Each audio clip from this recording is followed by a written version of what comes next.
Good morning. It's time for my second set of devotions for July 22nd, 2025. Won't you join me?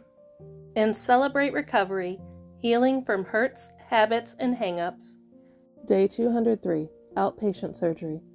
Do not lie to each other, since you have taken off your old self with its practices and have put on the new self, which is being renewed in knowledge in the image of its Creator. Colossians 3, 9-10. A while back, my son was getting colds all the time and having trouble breathing through his nose. The doctor told us adenoids were taking up almost 85% of his breathing space, but a common outpatient procedure would take care of the problem.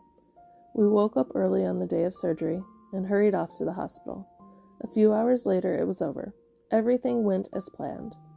In the grand scheme of things, this was not a big deal, but for me, it seemed huge. This was my little boy, and he was in pain. It was difficult to watch, especially when the doctor said we had the option to leave the adenoids alone. Of course, that would mean my son would probably get sick every time someone around him sneezed. We had to weigh the short term with the long term. Truth works this way in our lives.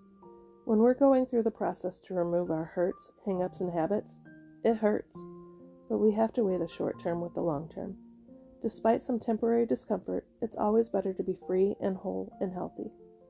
Prayer.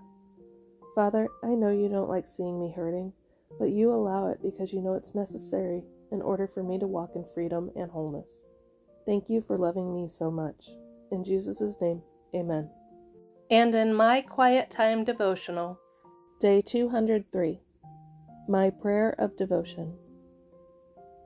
Pause to do your own prayer. Where your treasure is, there your heart will be also. Matthew 6:21. When God is doing the proverbial outpatient surgery on our lives, prayers of devotion help you stay focused on the long-term effects versus the short term. I hope you have a blessed day.